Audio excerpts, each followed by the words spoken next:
I'm Symphony Privet. Thank you for joining us here on Featured. We hope to inspire or simply make you smile with uplifting stories across the country. Books and tattoos. You don't typically see those two things in the same place, but a library in Tennessee is sharing stories on skin. Shekinah Davis explains how permanent souvenirs are supporting literacy programs. Many people filled the library as they waited patiently for a chance at a unique and permanent experience. Christine Weinreich is the executive director for the Memphis Library Foundation. She says they wanted to highlight the changes in the libraries by bringing what she calls a growing culture. We know that people really like a good tattoo story. So what better story to tell than you got your tattoo that's with you forever at your library that you love.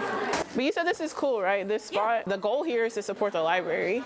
So if people are already going to get tattoos, we can use that to support the library, then cool. Attendees get to receive their book-inspired tattoos on a first-come, first-served basis. A donation of $100 is suggested, with hopes that this will raise about $5,000. Meet the people where they are. People love tattoos. People love to do things in the city. So why not use this as a vehicle to drive funding for the communities. Keegan Bryant visits the library pretty often to enjoy its audiobooks throughout the year. He says there isn't a better time than now to support libraries. The library is really a place for everyone, like any niche activity or like thing that you would be interested in. I think the library provides that for you. I think that it's absolutely important for us to do our part to keep our resources around in our communities. So whatever's out there, be sure to support it, and yeah, let's keep our libraries open. It's very, very crucial to a successful community in the Memphis area. That was Shekinah Davis in Tennessee. People at the event showed up and showed out. The Memphis Library Foundation says supporters donated more than $11,000. Way to go. Now, in the digital world we live in, it's becoming harder and harder to get by without access to a computer. And thanks to a nonprofit in Maine, kids can now build their own from scratch. Drew Peters explains. Do you remember what the big green board at the bottom is?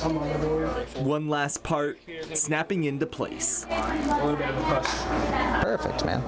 Having them actually finish it and see it actually work, something that they made, is what all the kids get super excited about. I got pretty stoked to, have my first computer. That feeling of excitement is something hundreds of kids at the Kennebec Valley Community Action Program's Teen Center are experiencing through nonprofit Give IT, Get IT's Tech Share program. So we can put in some additional RAM if you guys want. We've had kids as young as 3rd grade work on this, up to 10th, 11th graders. A learning opportunity bringing computer parts destined for a landfill into the hands of kids who build it into a working computer. There's a lot that goes into it. There's a lot of parts and small pieces. What I learned is where everything goes and how to put it in and screw everything into place and boot it up. Skills that can translate into tech-related jobs that the state and country are in high demand of. I think it's great for younger kids to learn how to do it so they have some knowledge as they get older, going into school, going into even towards college, if this interests them. Okay, which way does it go? For these kids, it's more than the knowledge gain, though. It was it's go time.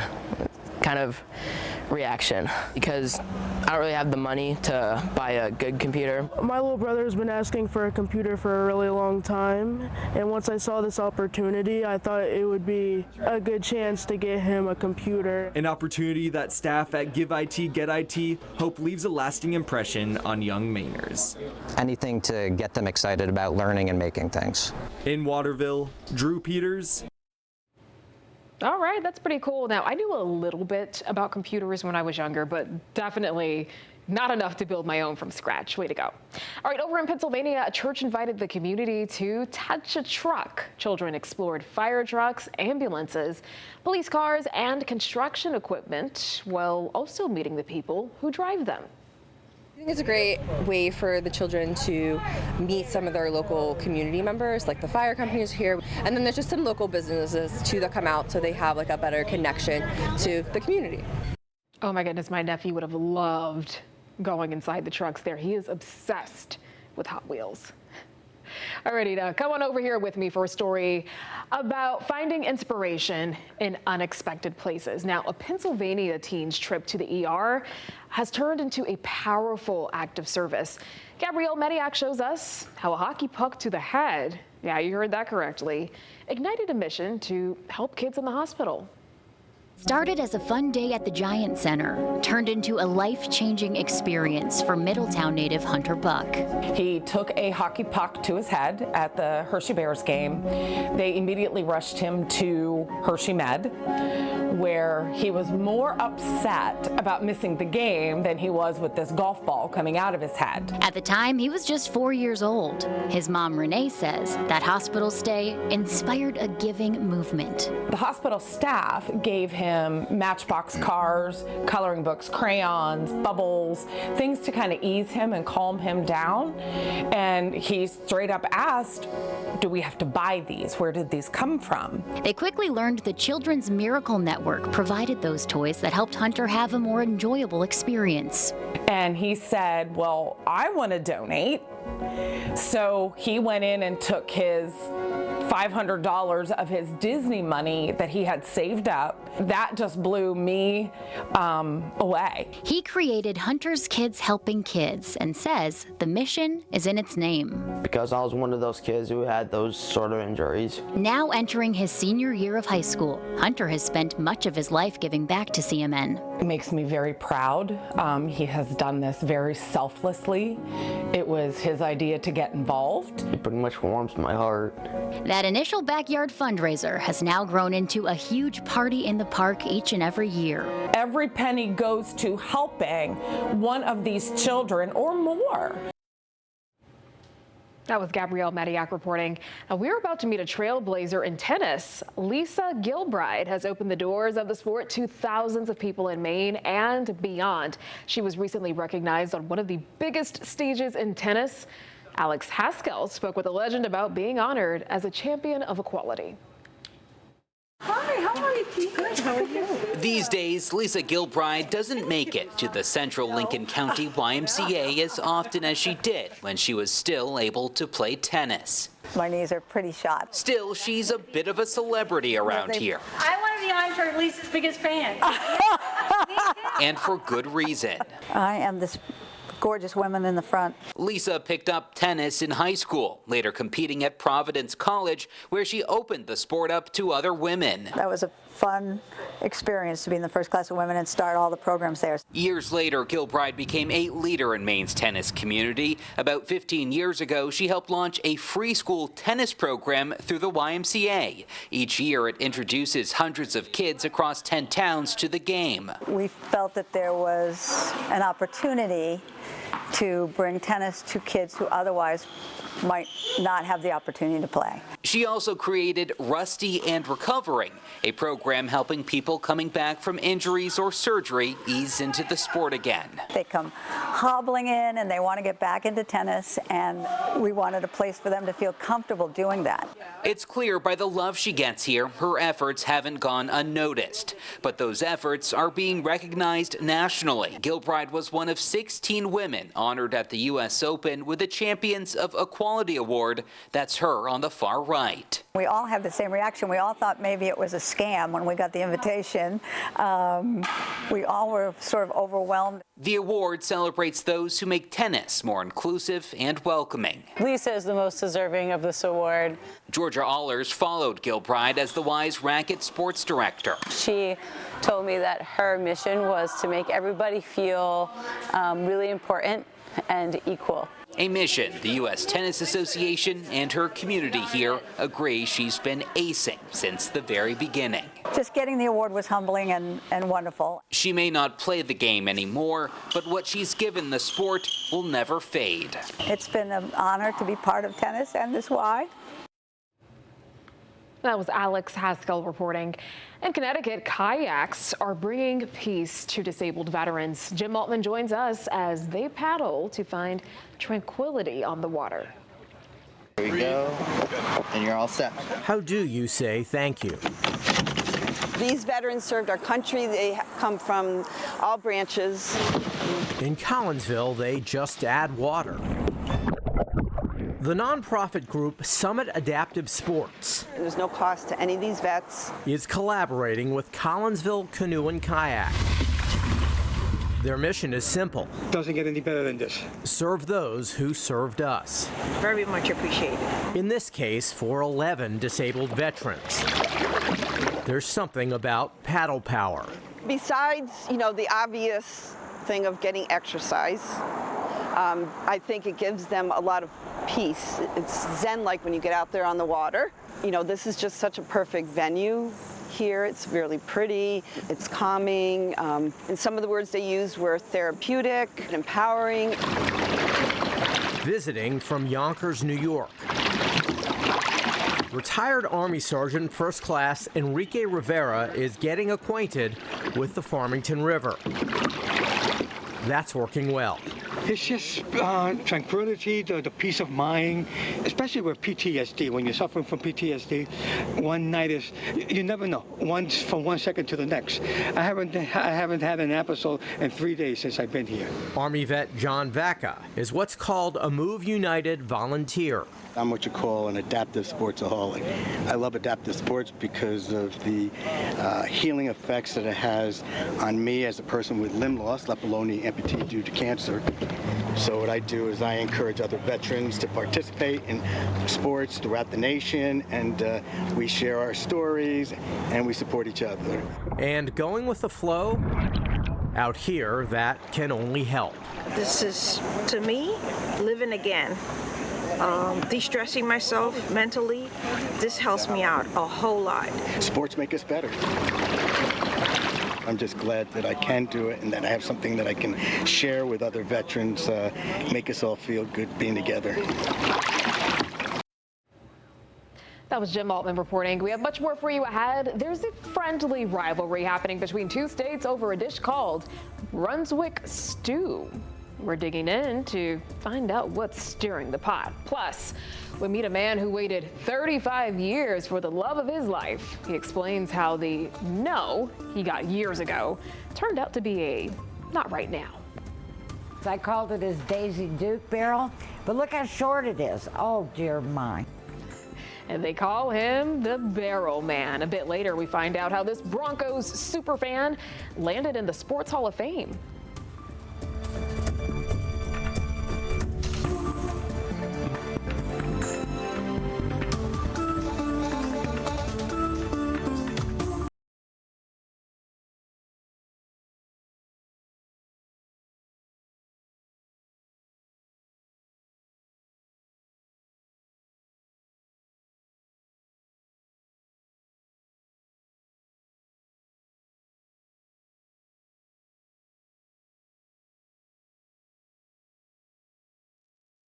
Welcome back, everyone. Now, many states have popular foods that they're known for. Connecticut is known for its pizza. Texas, this one might be a hot topic, known for its barbecue. There are some other areas known for their barbecue, but there is one food that's so popular in Georgia that even lawmakers had to make it official. Connor Hendricks tells us all about Brunswick stew and why it's causing beef with another state. Satterfield's Barbecue in Macon sells a lot of Brunswick stew. 5 to 10 gallons a week. Owner Ben Hampton says many Central Georgia restaurants blend their ingredients in their Brunswick stews together, but his is different.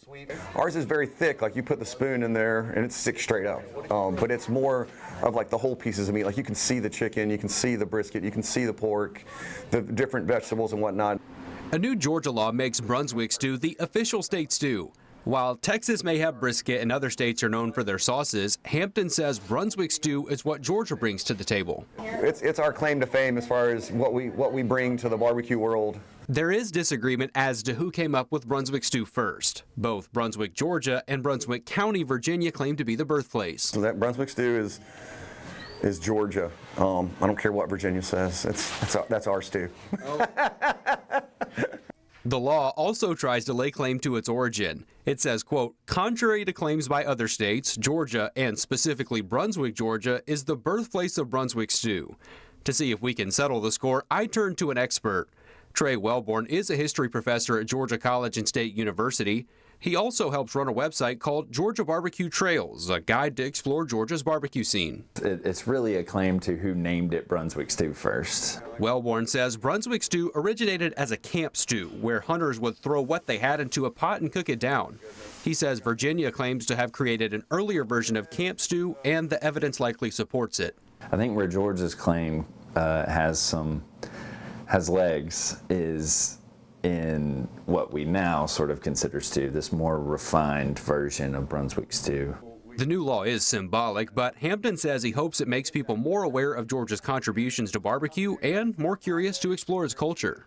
That's Georgia in a bowl to me, as far as, Georgia in a bowl. I'd give it a try. Now, once we saw the video of them cutting up that brisket, I was like, sign me up. Okay, that was Connor Hendricks reporting.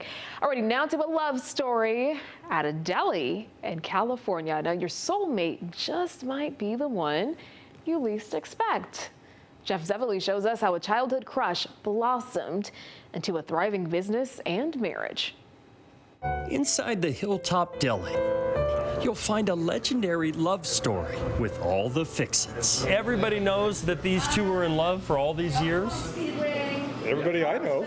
Story goes, little 12-year-old Joe Nelson always pined for Amy Helt. When we were in school together, I had the biggest crush on her, but she didn't want anything to do with me. No. I wasn't very nice. 35 years passed. Joe went on to get married and divorced, but then tracked Amy down, living in Arizona. He came to visit me, and that was it. Like, by the time he left, I was done. I was done. Their wedding still brings tears to Amy's eyes.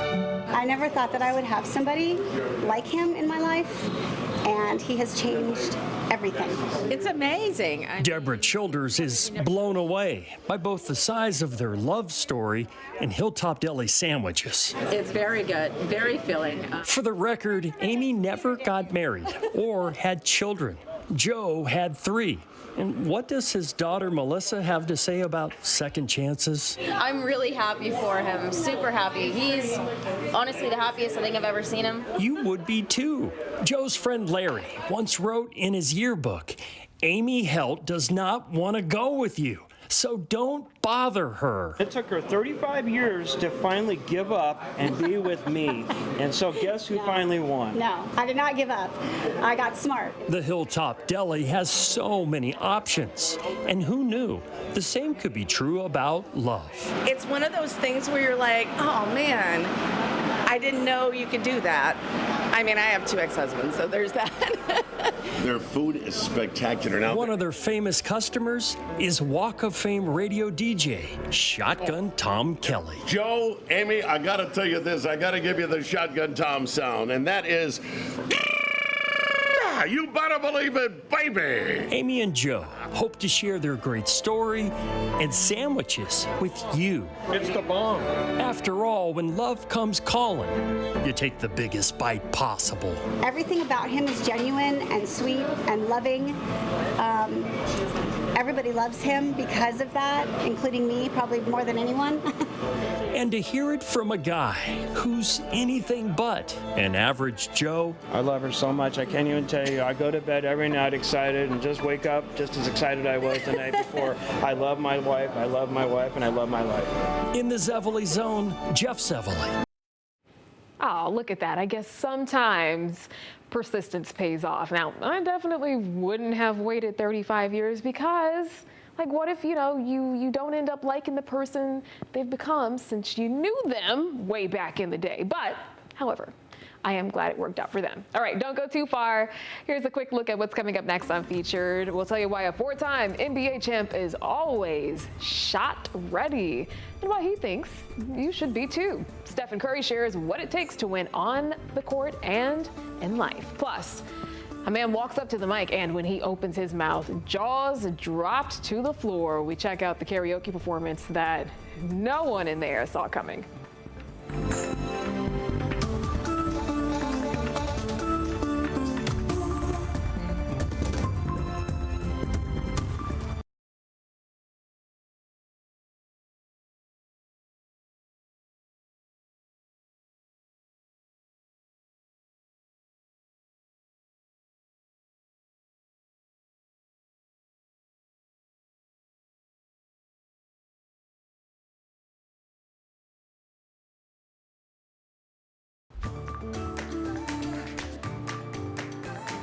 Welcome back. Let's talk about what's trending on social media now. The greatest three-point shooter in NBA history is sharing his playbook for winning off and on the court. We're talking about Steph Curry.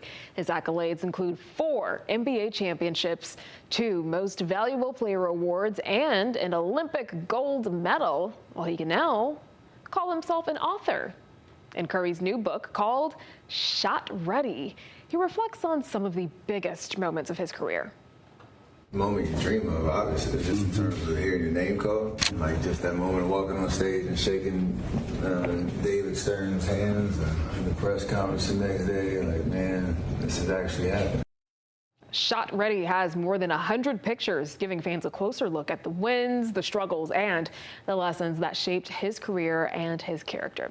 Now, for more crossover lessons from Curry's basketball career, one of my colleagues, sports journalist Sean Humphrey, joins me in the studio now to talk about the champ himself. Thank you for joining us here on Featured. Hey, thank you for having me. I'm really excited to be here, and I think that's going to show as we continue talking about Steph Curry, one of the greatest players in the history of the game. It's a lot of argument over whether he's the greatest point guard, but that's obviously not what we're here for. We're here to talk about his new book, Shot Ready. Right. So exactly. So what can people take away from the book, even if, they're not necessarily a basketball fan? I think it's all of the work that has taken place off the court to make him one of the greatest players in NBA history, because, I mean, I've seen his impact, like kids down to age 8 years old wanting to take super deep three-pointers because of what Steph Curry is doing. Yes. But it's the work ethic off the court, and I guess you might call it on the court, on the practice court, shot after shot after shot after shot after shot. I think people can apply that to their everyday lives, whether they're riders, bakers, like just, falling down, getting back up, and doing the same thing over and over again to become great at it. Yeah, that's just a testament to his work ethic, that even if people don't believe in you and your skills, you still got to get out there and do what you do. You have to believe in yourself. Yeah, excellence is, I think, building those types of habits. I've seen a video of Stephen Curry making 105 three-pointers in a row, and that comes from shooting hundreds every day, you know, in practice. It's amazing. Man, it's something, you have to curate. So in the book, he also talks about, some of his struggles and how he moved through that. What do you think his story just tells people who may be going through a hard time and they're not sure how to navigate that? Well, there's always a way up. There were multiple point guards even taken before him in the draft, and would you believe it? Seeing, the picture behind us and seeing how his career has unfolded. So when you're counted out, when you're an underdog, hey, check out Steph Curry. You see his story. I love that. All right, thank you so much for joining us here on Featured. Love your insight as I learned more about Steph Curry. All right, we've got more for you right on the other side of this break. Still ahead, a man is bringing the comfort of his living room outside. We'll tell you why he is rolling around town on his couch.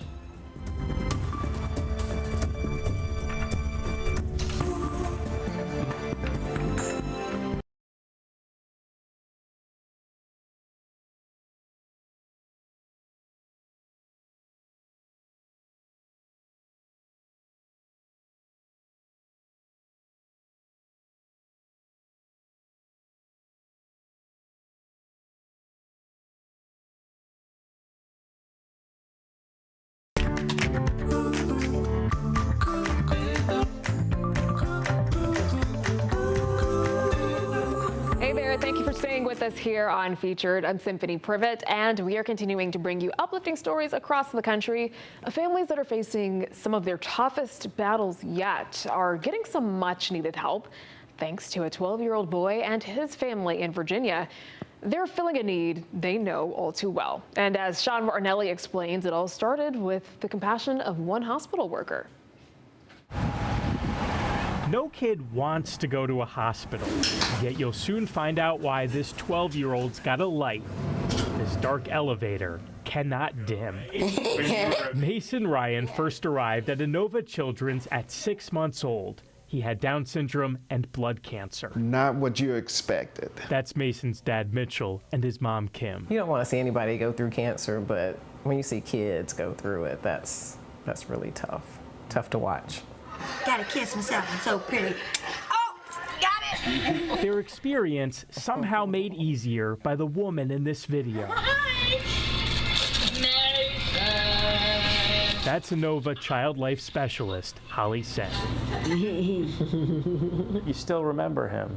I do. I still remember Mason. It's hard to forget Mason. Just like it's hard to forget Holly, her hair freshly shaven to bring awareness to children's cancer research. She just exudes the love. Even though he probably doesn't remember, but there's some kind of connection there, you know, that I think they both still feel. Good job! And that's why when Mason's treatment stopped, Ready? the family's involvement with the hospital didn't. It was really important for you to be able to give back to other families. Just with all the support that we received, we were like, we gotta do something. There it is. Woo! With Mason as their ambassador, the Ryans started a nonprofit called Boldly Gold to help families once like them. They've raised more than $50,000. Mason, do you remember Miss Holly? You look so handsome. Thank you. You're welcome. Holly and Mason haven't seen each other in years, so we were surprised when this happened. Me too. Me too. Are we going to stay like this all day? Yeah. Oh, okay. Mason wouldn't let Holly go. Well, then we got to take a nap. That's what it's all about. I don't take those things for granted. And I'm just very blessed to be able to do what I do. And honestly, it's just very humbling. No kid wants to go to the hospital, but because of people like Holly, Mason has a reason to come back and give back. Thank you, guys. Thank you. Their hug lasted 4 minutes and 26 seconds. Giving her all the love, huh? Thank you. Their bond will last for life. I could get used to this. Oh, I love that one. And there's a reason they call healthcare workers heroes. Another great one from Sean Martinelli. Now, all eyes are on one man in Denver, Colorado. Get this, after hurting himself in a fall, he found himself on permanent disability and bound to a wheelchair. But as Nelson Garcia and photojournalist Corky School show us, he decided not to let the limitations of his situation slow him down. There's not a lot of activities or anything to do here at the apartment building. If getting out and about is the problem, you get a little stir crazy in here. Guy Orvis has the perfect solution. That's the lazy boy. Why leave the comforts of his living room? I hate to be cooped up. When Orvis it's got twin motors on there. Can take the living room with him. It's just comfortable as hell. You know, my regular wheelchair is okay, you know, but it doesn't steer the same as this. On sunny days in downtown Denver, it's the only way to travel. Huh? You might find Orvis. Every man cave needs one of these. On his lazy boy wheelchair. You don't have to get up to go to the refrigerator to get a beer. After seeing the idea online. How fast can I go? About 6.5 miles an hour. He spent a couple weekends taking an old wheelchair apart. That looks pretty interesting. And mounting his recliner on the wheels and motor. That's how we roll, right? And no matter where he goes. That's nice, that's neat. I bet you could patent that and sell it. He gets a reaction. That's one of the main reasons I like bringing it out. People just see it, they smile. That is the man. If it's not the fog machine he placed on the back. If it's not. That's nice. And it pulls wheelies. His fancy moves. That is cool. Yeah, he got a fantastic chair. That's pretty neat, man. Hey, you like that, huh? I've never seen that before. People love his chair. Everybody seems to like him, so. Well, I like it. Just for the idea of it. I'm 4 months pregnant. I want to sit in there. Loving it. Yeah. Laziness to its ultimate degree. But if you ask Orvis, it's not at all about being lazy. It's my smoking chair. Is yours reclined? It's about making the best of a bad situation. Are you genuinely in need of a wheelchair? Oh, yes. Yeah, my regular chair won't make it real far, but this one will. Years ago, he was seriously injured in a fall. My right knee. Ending his career, placing him on permanent disability. me run in here. While he can get up and walk, Orvis has a lot of trouble, especially over long distances. And I'll be right back. Alrighty. Thank you.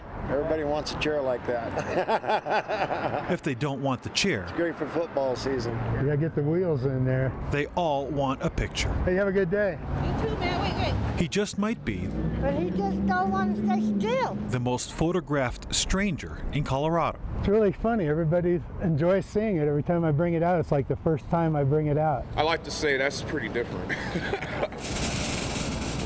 Taking his living room wherever he goes. That was a tight squeeze. So he can keep on living. Yeah, it beats the hell out of walking, huh? How awesome is that? That was Nelson Garcia and photojournalist Corky Skoll reporting. Now, the owner of a Thai restaurant has a heart for folks who are in need of a warm meal in Idaho. And as Maggie O'Mara explains, he's been quietly feeding his community every week for more than 20 years. Today we prepare pad thai with a fried tofu. Billy Potikamjon is the man behind Mai Tai. It consists of noodle, bean sprout, green onion, and it's staple for the Thai food. So sometimes we do a pineapple fried rice, sometimes we do a yellow curry. He loves being in the kitchen creating. His passion is Thai food, authentic recipes passed down from generation to generation. I learned from my grandma how to cook the Thai food. He shares that food with the Treasure Valley at his restaurant. I feel that Boise in that time is my dream city. It's really peaceful, people super nice. But he also gives it away to those in need. Every single week, yes. Billy prepares Thai meals for local nonprofits each week. He just came out of nowhere. Billy got to know Interfaith Sanctuary and to learn about the work we did, and then Billy just started showing up. Hey, what do you need? It's cold outside. Do you need jackets?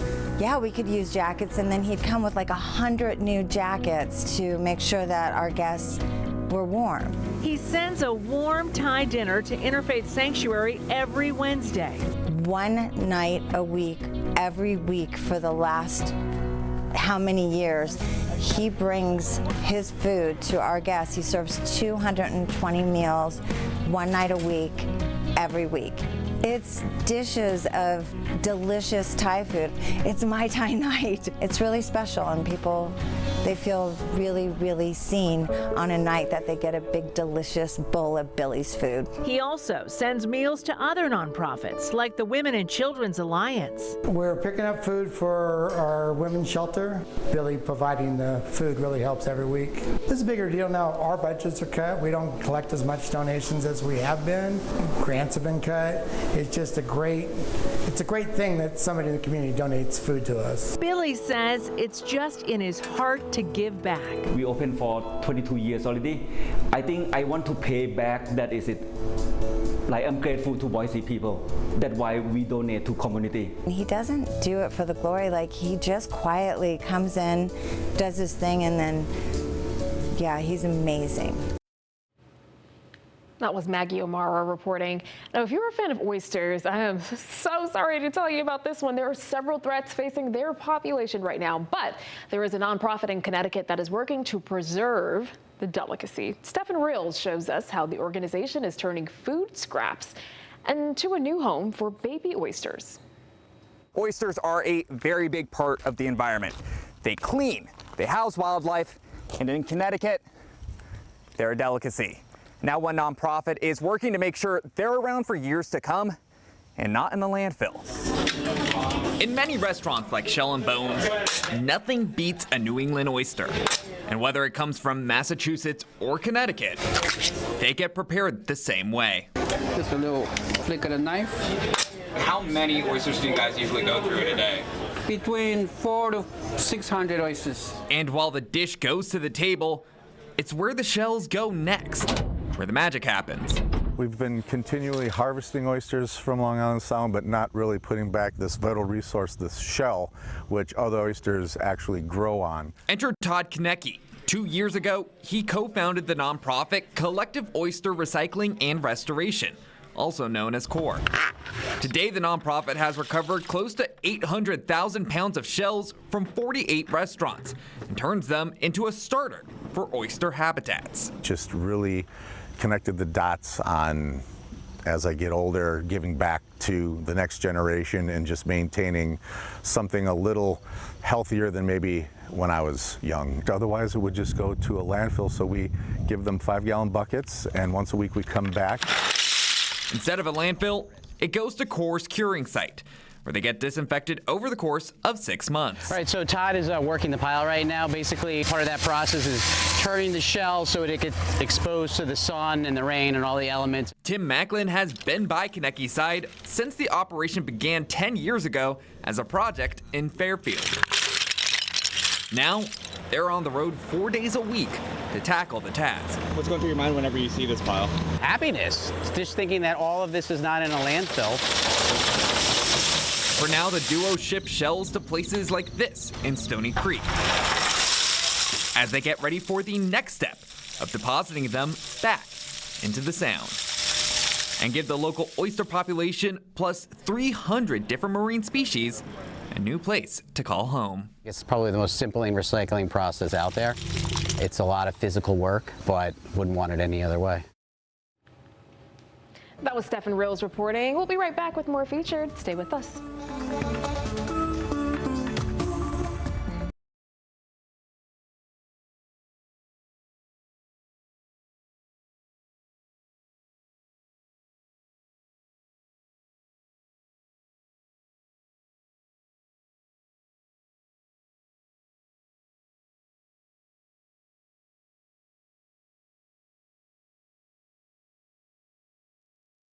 Welcome back, everyone. College students are getting a hands-on history lesson in St. Louis. Renee Knott shows us how an art project is bringing a forgotten neighborhood and a historic baseball team, that is, to life.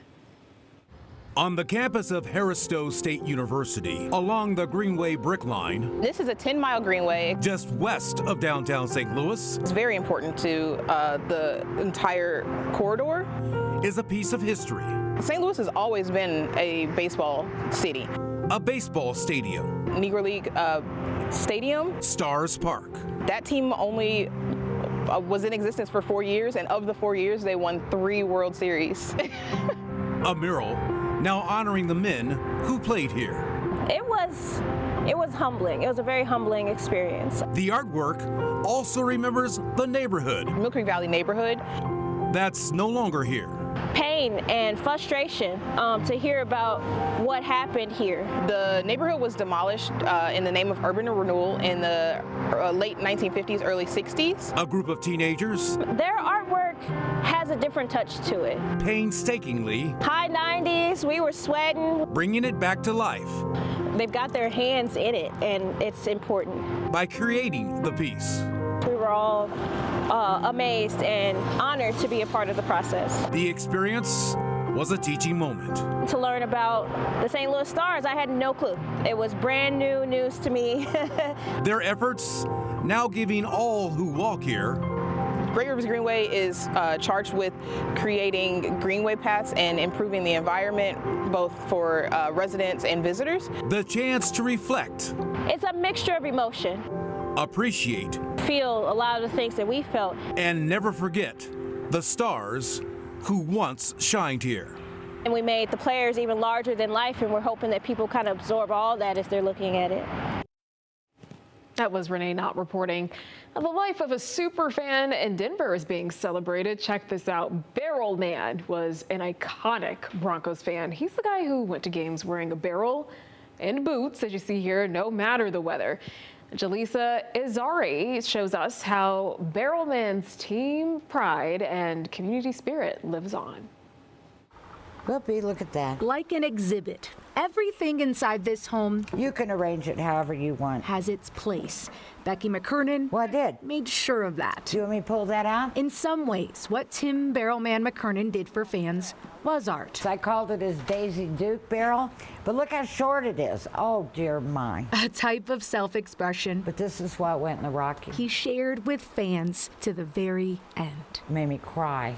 All right, let's see here. Becky knew what she was getting herself into. See, there he is with it. When she fell in love with Barrelman, She even allowed him to wear one at their wedding. I was kind-hearted too, girl. The Broncos fan became a fixture in Denver football. Yeah. Wearing nothing but a pair of cowboy boots and a cardboard barrel to every home game for 30 years. That's the last one he ever wore. For those that really are curious, everybody laughs when I say he was commando quite often. No museum can match the amount of Barrelman memorabilia in this home. They know that. What have I got here? But they can try and help keep his legacy alive. Barrelman is just the most iconic Broncos fan and one of the most iconic sports fans in history. Jeremy Morton works for History Colorado, a museum that features Barrelman in its exhibition of all things Denver, teaching all kinds of football fans a thing or two about devotion. He had a bet with somebody once. Yeah. That he could get on TV, and he thought the best way for me to get on TV is if I wear a barrel to the game, and he screams go. From that point on, he did it again, and it just became a staple for him. And Tim set that standard. So yeah, you couldn't tell the story of Denver without the Broncos super fans. Barrelman isn't just in the museum, but the NFL Hall of Fans as well. Quite a deal. But if you ask Becky, that wasn't her late husband's greatest accomplishment. Yeah, look. It was his ability to make all kinds of people smile. Because that's the kind of guy he was, very kind-hearted. There are certain people that capture your heart, and that's what Tim does. And in a room full of treasures, it's his memory that's most valuable. And that was Jaleesa Irizarry reporting. All right, coming up next, a karaoke duet you do not want to miss. We're back after this.